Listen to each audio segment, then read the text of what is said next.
नमस्कार, बहुत स्वागत है आपका। मकर संक्रांति के दिन कुछ विशेष उपाय तो किए ही जाते हैं, लेकिन एक ऐसी वस्तु जिसे जरूर खाना चाहिए। भगवान सूर्य और शनिदेव को प्रसन्न करने के लिए मकर संक्रांति के दिन कुछ विशेष उपाय किए जाते हैं। मकर संक्रांति वैसे तो देखिए साल में 12 संक्रांति है और जिनमें मकर संक्रांति का सबसे ज़्यादा विशेष महत्व है, क्योंकि सूर्य एक राशि से दूसरी राशि में प्रवेश करना संक्रांति कहलाता है और सूर्य के मकर राशि में प्रवेश करने को मकर संक्रांति कहते हैं। ज्योतिष कहता है कि सूर्य के सभी संक्रमणों में से यह संक्रमण जब भगवान सूर्य धनु राशि से शनिदेव के घर मकर राशि में प्रवेश करते हैं तो सबसे ज़्यादा महत्वपूर्ण माना जाता है। मकर संक्रांति के दिन सूर्य उत्तरायण होते हैं और इसीलिए इस दिन पूजा पाठ दान करने का अपना विशेष महत्व है। मान्यता है कि इस दिन दान करने से उसका फल कई गुना ज़्यादा हो जाता है और पौराणिक मान्यता के अनुसार मकर संक्रांति पर कुछ उपाय किए जाएं तो घर में सुख सौभाग्य सब बढ़ता चला जाता है। शास्त्रों की अगर हम माने तो मकर संक्रांति के दिन सूर्योदय से पहले स्नान कर ले। ऐसा करने से 10,000 गोदान का फल प्राप्त होता है। वैसे तो किसी भी आप तीर्थ स्थान, नदी, समुद्र में स्नान कर दान पुण्य करके कष्टों से मुक्ति पा सकते हैं, लेकिन प्रयागराज संगम में स्नान का फल मोक्ष देने वाला माना जाता है।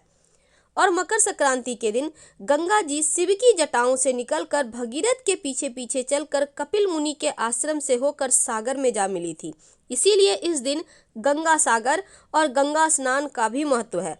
लेकिन अब यहाँ पर देखिए, अगर आप घर में ही नहाना चाहते हैं, नहीं जा पा रहे नहाने के लिए आप कहीं भी, तब ऐसे में नहाने के पानी में गंगा जल या फिर 2-4 काला तिल के दाने डालकर नहा लें। इसके बाद तांबे के लोटे में जल भरकर लाल पुष्प, लाल चंदन और काला तिल डालकर भगवान सूर्य का मंत्र जप करते हुए उन्हें अर्घ्य दें। अर्घ्य देते समय आपकी दृष्टि गिरते हुए जल में प्रतिबिंबित सूर्य की किरणों पर हो, ऐसा देख करिएगा। भविष्य पुराण के अनुसार सूर्य नारायण का पूजन करने वाला व्यक्ति प्रज्ञा, मेघा और सभी समृद्धियों से संपन्न होता हुआ चिरंजीवी होता है। यदि कोई व्यक्ति सूर्य की मानसिक आराधना भी करे तो समस्त व्याधियों से मुक्त होकर सुखपूर्वक जीवन व्यतीत करता है। और मकर संक्रांति के दिन सूर्य देव की पूजा जरूर करनी चाहिए। वैसे पद्म पुराण भी कहता है कि इस दिन उत्तरायण या दक्षिणायन आरंभ होने के दिन जो पुण्य कर्म किया जाता है, याद रखिए, जब सूर्य उत्तरायण होते हैं या फिर जब दक्षिणायन होते हैं वह अक्षय हो जाता है। इसीलिए इस समय तर्पण दान, देव पूजन अक्षय पुण्यदायी होता है। अगर आप ऊनी कपड़े, कंबल, तिल, गुड़ से बने व्यंजन, खिचड़ी का दान करें तो सूर्य नारायण और शनिदेव दोनों की ही कृपा प्राप्त होती है। 14 चीजों का दान करने का महत्व है। संभव हो तो किसी भी मंदिर या फिर गरीब लोगों में 14 चीजों का दान जरूर कीजिएगा।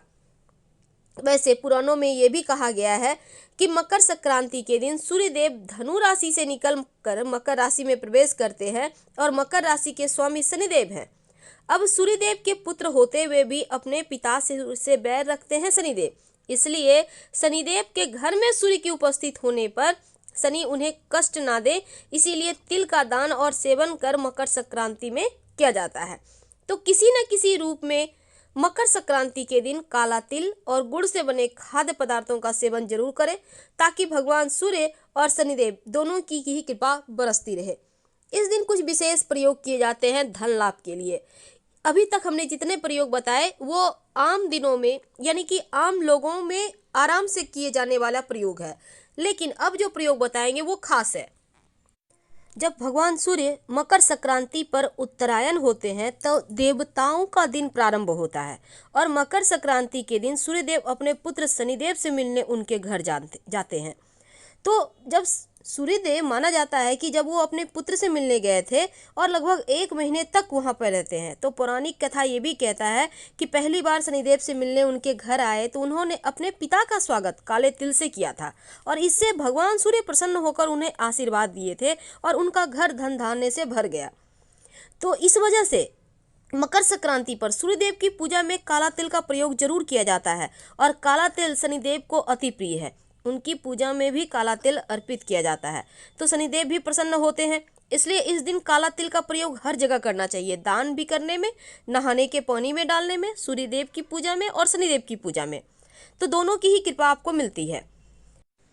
मकर संक्रांति पर सबसे ज़्यादा तिल का दान करने की परंपरा है। शास्त्रों में मकर संक्रांति को तिल संक्रांति भी कहा जाता है और इस दिन काला तिल या तिल से बने चीज़ों का दान करने से शनिदेव बहुत प्रसन्न होते हैं। खासकर भगवान सूर्य और भगवान विष्णु भी तिल का दान करने से प्रसन्न होते हैं, क्योंकि मान्यता है तिल से ही भगवान जो शनिदेव हैं वो अपने पिता सूर्य का सत्कार किए थे। इसीलिए मकर संक्रांति के दिन आप कुछ खाएं या ना खाएं, पर तिल जरूर खाइए, दान कीजिए, तिल मिले हुए जल से स्नान कीजिए, तिल डालकर लोटे में सूर्य को जल अर्पित कीजिए और यहाँ तक कि तिल से बने व्यंजन भी आप पकवान खा सकते हैं। यहाँ तक कि खिचड़ी भी बनता है, उसमें भी 2-4 दाने डाल दें। कहने का तात्पर्य तिल का प्रयोग करना है, लेकिन भूल कर भी किसी से तिल मत लीजिएगा। मकर संक्रांति के दिन चावल काली उड़द से बनी हुई खिचड़ी खाने और दान करने से अक्षय फल की प्राप्ति होती है। इस दिन गुड़ का दान करना, गुड़ से बनी कोई विशेष व्यंजन का दान करने से गुरु प्रसन्न होते हैं और शनि गुरु सूर्य तीनों ही आशीर्वाद देते हैं। नमक का दान करने की प्रथा बहुत पुरानी है। इस दिन नमक दान करने से बुरी ऊर्जाओं का नाश होता है और बला टल जाती है। अगर आप गर्म कपड़े दान करते हैं तो राहु के दोष समाप्त होते हैं। साथ ही देसी घी का दान करने से या घी से बनी कोई मिठाई दान करने से गुरु सूर्य प्रसन्न होता है, मान सम्मान यश भौतिक सुख सुविधाएं बढ़ती है। रेवड़ी का दान करने से जीवन में सुकून आता है, सुख बढ़ता है। नए वस्त्र भी आप इस दिन दान कर सकते हैं। पक्षियों को दाना जरूर खिलाएं, गाय को हरा चारा खिलाएं और सबसे अहम बात कि शनिदेव को प्रसन्न करने के लिए सरसों के तेल का दान जरूर करें। अगर आपकी कुंडली में सूर्य नीच की स्थिति में हो, यदि मकर संक्रांति पर सूर्य देव की आप विशेष पूजा करें या सूर्य यंत्र लाकर आप स्थापित करें तो दोष कम हो जाता है। अगर आप इस दिन मकर संक्रांति के दिन भगवान सूर्य को जल देते समय जल में 1 चुटकी काला तिल डालकर अर्पित करें तो यकीनन आपका सूर्य बेहतर होता है। ज्योतिष कहता है कि अगर आपका सूर्य बहुत गड़बड़ है तब बहते हुए जल में तांबे का सिक्का या चौकोर टुकड़ा प्रवाहित करने से सूर्य दोष कम हो जाता है। अगर आप लाल कपड़े में गुड़ और गेहूं बांधकर किसी जरूरतमंद को दान करते हैं तो हर इच्छा पूरी होती है। मकर संक्रांति के दिन गुड़ और कच्चा चावल बहते हुए जल में प्रवाहित करना भी शुभ माना जाता है और ये प्राचीन काल से होता आ रहा है। वैसे सूर्य देव को प्रसन्न करना हो तो इस दिन पके हुए चावल में गुड़ और दूध मिलाकर खाना चाहिए, यानी चावल का खीर, या फिर आप चाहें तो चावल बनाकर उसमें दूध गुड़ मिलाकर थोड़ा थोड़ा खाएं। सूर्य देव प्रसन्न भी होते हैं और शुभ फल भी मिलता है। जितना ज़्यादा संभव हो गर्म कपड़े, घी, चावल, दाल की खिचड़ी और कंबल इस दिन आप दान जरूर करें। जो भी चीज़ आप दान करते हैं कम से कम 14 की संख्या होनी चाहिए। एक ही चीज़ जरूरी नहीं है, सारे चीज़ मिला के 14 की संख्या में आप दान कर सकते हैं। सबसे ज़्यादा महत्व तिल या तिल से बने मिठाई के दान करने का है।